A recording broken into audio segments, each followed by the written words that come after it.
Hi hello students, welcome to our channel. ఈరోజు ఈ వీడియోలో మనం 9th class maths chapter 8 quadrilaterals exercise 8.1లో ఉన్న క్వశ్చన్ నెంబర్ 3 గురించి నేర్చుకుంటున్నాం. మీకు ప్రీవియస్ 2 క్వశ్చన్స్ ఈ వీడియో లాస్ట్లో డిస్ప్లే అవుతాయి, చెక్ చేసుకోవచ్చు. నెక్స్ట్ క్వశ్చన్స్ కూడా ఈ వీడియో లాస్ట్లో మీకు కంటిన్యూ అవుతాయి, చెక్ చేసుకోవచ్చు. క్వశ్చన్ నెంబర్ 3 చూడండి. Diagonal AC of A పారాలోగ్రామ్ A B C D. So ఈ థర్డ్ క్వశ్చన్కి ఇది మీకు డయాగ్రామ్. సో ఇక్కడ ఏబిసిడి అనేది ఒక పారాలోగ్రామ్ అని చెప్తున్నారు. ఈ ఏసీ వచ్చేసరికి డయాగ్నల్ లైన్ అని చెప్తున్నారు. ఈ ఏసీ లైన్ బైసెక్ట్ చేసింది, యాంగిల్ ఏని బైసెక్ట్ చేసింది. బైసెక్ట్ అంటే 2 ఈక్వల్ పార్ట్స్గా కట్ చేసింది. ఓకే, సో ఇక్కడ నుంచి మెజర్మెంట్స్ అంటే ఎన్ని డిగ్రీస్ ఉంటుందో ఈ యాంగిల్ కూడా సేమ్ అన్నే డిగ్రీస్ ఉంటుంది. మనమేం ప్రూవ్ చేయాలి అంటే show that it bisects angle C also. ఈ డయాగ్నల్ లైన్ యాంగిల్ సిని కూడా బైసెక్ట్ చేస్తుంది అని మనం ప్రూవ్ చేయాలి. అంటే ఇక్కడ వచ్చే 2 యాంగిల్స్, సో ఇక్కడ ఒక యాంగిల్ వస్తుంది, ఇక్కడ ఒక యాంగిల్ వస్తుంది, ఈ 2 యాంగిల్స్ కూడా మనం ఈక్వల్ అని ప్రూవ్ చేయాలి. సపోజ్ మీరు దీనికి యాంగిల్ 1, యాంగిల్ 2, యాంగిల్ 3, యాంగిల్ 4 ఇలా ఇచ్చారనుకోండి. So angle 3 equal to angle 4 అని మనం ప్రూవ్ చేయాలి. నెక్స్ట్ సెకండ్ బిట్ వచ్చేసరికి ఏబిసిడి ఈజ్ ఏ రాంబస్. ఈ ఏబిసిడి స్టార్టింగ్లో మనకి పారాలోగ్రామ్ అని ఇచ్చారు. సో ఇది రాంబస్ అని మనం ప్రూవ్ చేయాలి. రాంబస్ అంటే ఆల్ సైడ్స్ మనకి ఈక్వల్గా ఉంటాయని ప్రూవ్ చేస్తే సరిపోతుంది. అంటే AB equal to BC equal to CD equal to AD. So ఇలా ప్రూవ్ చేస్తే సరిపోతుంది.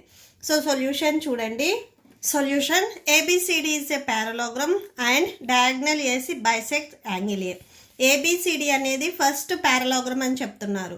పారాలోగ్రామ్కి మీకు ప్రాపర్టీస్ ఉన్నాయి. ఆపోజిట్ సైడ్స్ అనేవి ఈక్వల్గా ఉంటాయి, యాంగిల్స్ ఈక్వల్గా ఉంటాయి, అండ్ డయాగ్నల్ లైన్ కూడా 2 ఈక్వల్ పార్ట్స్ కట్ చేస్తుంది. సో వీటిని మనము సపోజిషన్స్ అంటే మనం ప్రాబ్లం చేయటానికి వీటిని మనం యూజ్ చేసుకోవచ్చు. ఫస్ట్ పారాలోగ్రామ్ అన్నారు. పారాలోగ్రామ్లో ఆపోజిట్ సైడ్స్ అనేవి ఈక్వల్గా ఉంటాయి. సో ఏబీకి ఆపోజిట్ సైడ్ డీసీ అవుతుంది. ఇవి రెండు ఈక్వల్ అవుతాయి. ఏడీకి ఆపోజిట్ సైడ్ బీసీ. సో ఇది ఈక్వల్ అవుతాయి. ఓకే, సో రాసుకోండి. ఏబిసిడి పారాలోగ్రామ్ అన్నారు కాబట్టి AB equal to DC and AD equal to BC. So ఇవి రెండు ఆపోజిట్ సైడ్స్. నెక్స్ట్ ఈ సైడ్కి ఆపోజిట్ సైడ్ ఇది, ఈ సైడ్కి ఆపోజిట్ సైడ్ ఇది. సో ఇవి ఈక్వల్ అవుతాయి. And next AC is diagonal. AC bisects angle A. So AC అనేది డయాగ్నల్ లైన్. ఈ డయాగ్నల్ లైన్ వచ్చేసరికి యాంగిల్ ఏని 2 ఈక్వల్ పార్ట్స్ కట్ చేస్తుంది. సో ఇక్కడ యాంగిల్స్ యాంగిల్ 1, యాంగిల్ 2. ఇక్కడ సి దగ్గర కూడా మీకు యాంగిల్స్ 2 వస్తాయి. ఇది యాంగిల్ 3, ఇది యాంగిల్ 4 అనుకోండి. Okay, so diagonal line bisects angle A. Angle A 2 equal parts cut చేస్తుంది. ఈక్వల్ పార్ట్స్ అన్నాం కాబట్టి so angle 1 equal to angle 2. ఇక్కడ ఉండే 2 యాంగిల్స్ అనేవి మీకు ఈక్వల్ అవుతాయి. దీనిని మీరు ఈక్వేషన్ నెంబర్ 1 అని తీసుకోండి. మనమేం ప్రూవ్ చేయాలి అంటే ఫస్ట్ అది రాసుకోండి. టు ప్రూవ్ దట్ మనమేం ప్రూవ్ చేయాలి అంటే ఈ ఫస్ట్ కండిషన్లో యాంగిల్ సి బైసెక్ట్ చేస్తుంది. అంటే same angle 3 equal to angle 4. అక్కడ సి దగ్గర మీకు యాంగిల్స్ యాంగిల్ 3 అండ్ యాంగిల్ 4 ఉన్నాయి. సో ఇవి రెండు ఈక్వల్ అవుతాయని ప్రూవ్ చేయాలి. సెకండ్ కండిషన్లో ఏబిసిడి రాంబస్ అని చెప్తున్నారు. సో రాంబస్ అంటే మీకు 4 సైడ్స్ ఈక్వల్గా ఉంటాయని ప్రూవ్ చేయాలి. ABCD is a rhombus. So మనం ప్రూవ్ చేయాల్సింది ఇక్కడ మనం ఫస్ట్ రాస్తున్నాము. దట్ ఈజ్ సో ఏమని ప్రూవ్ చేయాలి అంటే 4 సైడ్స్. ఇక్కడ ఏమున్నాయి 4 sides? AB equal to BC equal to CD equal to AD. So అది మనం ఈక్వల్ అని ప్రూవ్ చేయాలి. CD equal to DA. Okay, ఈ 4 సైడ్స్ మనం ఈక్వల్ అని ప్రూవ్ చేయాలి. మనం ఫస్ట్ కండిషన్ని ప్రూవ్ చేస్తున్నాము. ఫస్ట్ కండిషన్లో మనకి యాంగిల్ 3 అండ్ యాంగిల్ 4ని మీరు ప్రూవ్ చేయాలి ఈక్వల్ అని. ఓకే, ఇక్కడ ఏం చేస్తారంటే DC parallel to AB. So ఇది పారాలోగ్రామ్ అని చెప్తున్నారు. ఈ సైడ్ ఈ ఏబికి ప్యారలల్గా ఉంది. ఓకే, సో పారాలోగ్రామ్లో ఆపోజిట్ సైడ్స్ అనేవి మీకు ఈక్వల్గా ఉంటాయి, అంటే ప్యారలల్గా ఉన్నాయి.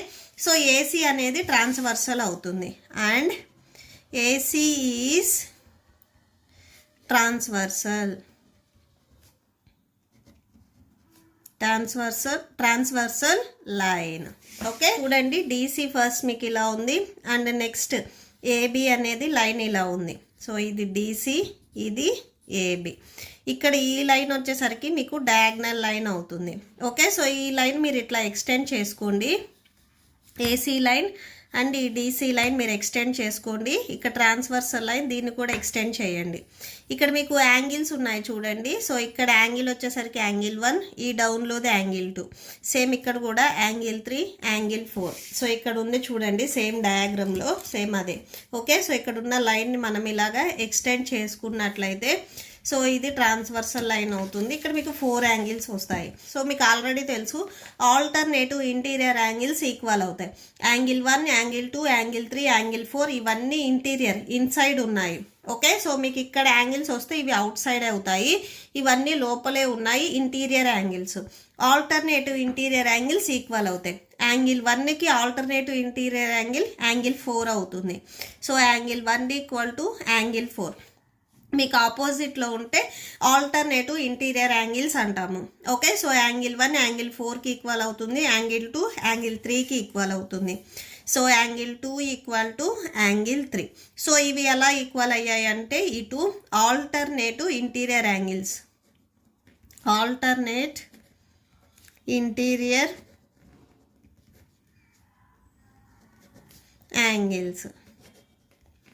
ఓకే, సో దీనికి మీరు ఈక్వేషన్ నెంబర్ 2 ఇవ్వండి, దీనికి మీరు ఈక్వేషన్ నెంబర్ 3 ఇవ్వండి. సో ఈక్వేషన్ నెంబర్ 1 నుంచి చూడండి, యాంగిల్ 1 అనేది యాంగిల్ 2కి ఈక్వల్ అయింది. ఓకే, సో అది రాసేసుకోండి. From equation number 1 angle 1 equal to angle 2. ఇది మీకు క్వశ్చన్లో ఇచ్చారు, సో గివెన్ అని రాసుకోండి. ఇది ఎలా రాసుకున్నామంటే ఫ్రమ్ ఈక్వేషన్ నెంబర్ 1 నుంచి రాసుకున్నాము. ఓకే, సో యాంగిల్ 1 యాంగిల్ 2కి ఈక్వల్ అయింది. నెక్స్ట్ ఈక్వేషన్ నెంబర్ 2 చూడండి, యాంగిల్ 2 అనేది మీకు యాంగిల్ 3కి ఈక్వల్ అయింది. ఓకే, సో అది రాసుకోండి. యాంగిల్ 2 యాంగిల్ 3కి ఈక్వల్ అయింది. అండ్ నెక్స్ట్ యాంగిల్ 1 వచ్చేసరికి మీకు యాంగిల్ 4కి ఈక్వల్ అయింది. యాంగిల్ 1 యాంగిల్ 4కి ఈక్వల్ అయింది. సో ఇక్కడ ఈ 4 యాంగిల్స్ అనేవి మీకు ఈక్వల్ అయ్యాయి. యాంగిల్ 1 యాంగిల్ 2కి ఈక్వల్ అయింది, యాంగిల్ 1 యాంగిల్ 4కి ఈక్వల్ అయింది. కాబట్టి సో ఈ టోటల్ యాంగిల్స్ అన్నీ మీకు ఈక్వల్ అవుతాయి. సో ఇవి ఎలా రాసామంటే from equation 2 and equation number 3. Okay, so ఇవి ఈక్వల్ అయ్యాయి. సో ఈ 4 యాంగిల్స్ ఈక్వల్ అయ్యాయి. మనం ప్రూవ్ చేయాల్సింది యాంగిల్ 3 ఈక్వల్ టు యాంగిల్ 4 కాబట్టి సో ఈ 2 యాంగిల్స్ మాత్రమే తీసుకోండి. So angle 3 equal to angle 4. 4 angles equal అయ్యాయి కాబట్టి యాంగిల్ 1 యాంగిల్ 3కి ఈక్వల్ అవుతుంది, యాంగిల్ 1 యాంగిల్ 4కి ఈక్వల్ అవుతుంది, యాంగిల్ 3 యాంగిల్ 4కి కూడా ఈక్వల్ అవుతుంది. సో మనకి ఫస్ట్ పాయింట్ అనేది అయిపోయింది. నెక్స్ట్ ఇప్పుడు సెకండ్ పాయింట్ చూడండి. సో సెకండ్ వన్లో ఇక్కడ మనం ట్రయాంగిల్ తీసుకుంటున్నాము, ట్రయాంగిల్ ఏబిసి. సో ఈ డౌన్లో ఉండే ట్రయాంగిల్ చూడండి, ట్రయాంగిల్ ఏబిసి. ఓన్లీ మనము ఈ ట్రయాంగిల్ మాత్రమే తీసుకుంటున్నాము. ఓకే, సో ఇక్కడ రఫ్ డయాగ్రామ్ రాసుకోండి. ట్రయాంగిల్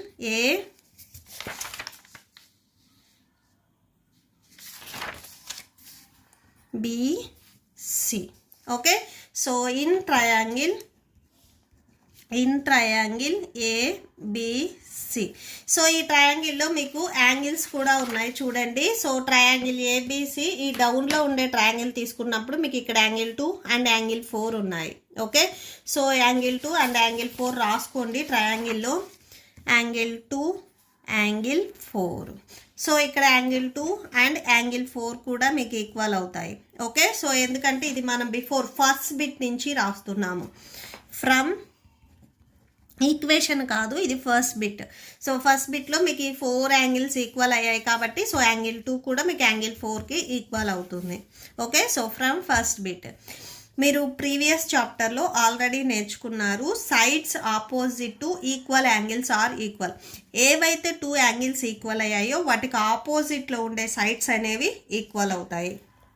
ఇప్పుడు యాంగిల్ 2కి ఆపోజిట్లో ఏ సైడ్ వస్తుంది, యాంగిల్ 2 ఈ ఏ 2 లైన్స్కి మిడిల్లో ఉందో ఇవి అడ్జసెంట్ అవుతాయి, టచ్ అవ్వకుండా ఉన్నది ఇది ఆపోజిట్ అవుతుంది.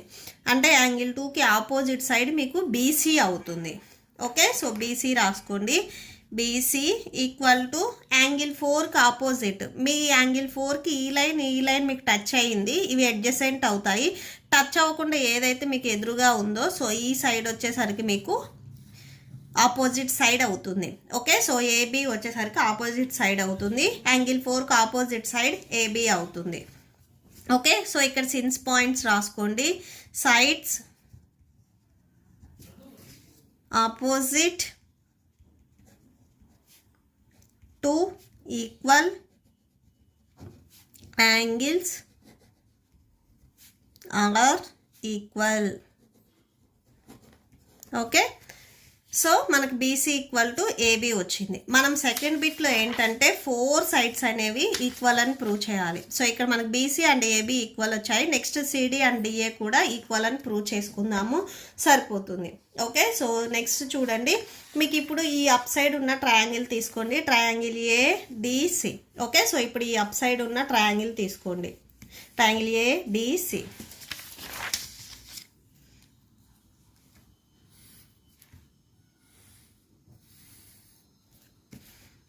ఏడిసి. సో ఇక్కడ మీకు యాంగిల్స్ ఉన్నాయి, ఇక్కడ 5 కూడా రాసేసుకోండి. సో మీకు పైన 1 and 3 వస్తుంది యాంగిల్, సో అదే రాసుకోండి. యాంగిల్ 1 అండ్ ఇక్కడ యాంగిల్ 3 వస్తుంది. సో ట్రయాంగిల్ ఒకసారి రాయండి. In triangle ADC. సో ఇక్కడ యాంగిల్స్ ఏమున్నాయి, angle 1 equal to angle 3. So దీన్ని కూడా మనం ఫస్ట్ బిట్ నుంచి రాసుకున్నాము, from first bit. So first బిట్లో మీకు ఈ 4 యాంగిల్స్ ఈక్వల్ అన్నారు కాబట్టి యాంగిల్ 1 యాంగిల్ 3కి కూడా మీకు ఈక్వల్ అవుతుంది. ఓకే, సో అదే రాసేసుకోండి.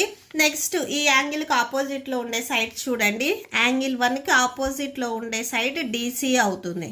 Okay, so DC equal to angle 3కి ఆపోజిట్లో ఉండే side AD. Okay, so AD. So ఇది ఎలా రాసామంటే సేమ్ సిన్స్ పాయింట్ ఒకసారి రాసుకోండి. Sides opposite to equal angles are equal. So therefore, so ఈ 2 సైడ్స్ ఈక్వల్ అయ్యాయి కదా. సో ఏబి మీకు బీసీకి ఈక్వల్ అయింది అండ్ నెక్స్ట్ ఇక్కడ డిసి ఏడీకి ఈక్వల్ అయింది. సో 4 సైడ్స్ అనేవి ఈక్వల్ అయ్యాయి కాబట్టి so therefore A B C D is a rhombus. Okay, so that's it. ఈ ప్రాబ్లంతో మీకు ఈ వీడియో కంప్లీట్ అయింది. మీకు ఈ వీడియో నచ్చితే ప్లీజ్ లైక్ చేయండి, మీ ఫ్రెండ్స్కి షేర్ చేయండి అండ్ మన ఛానల్ని సబ్స్క్రైబ్ చేసుకోండి. ఈ వీడియో లాస్ట్లో మీకు నెక్స్ట్ క్వశ్చన్ నెంబర్ 4 కంటిన్యూ అవుతుంది, చెక్ చేసుకోవచ్చు. Thank you and thanks for watching.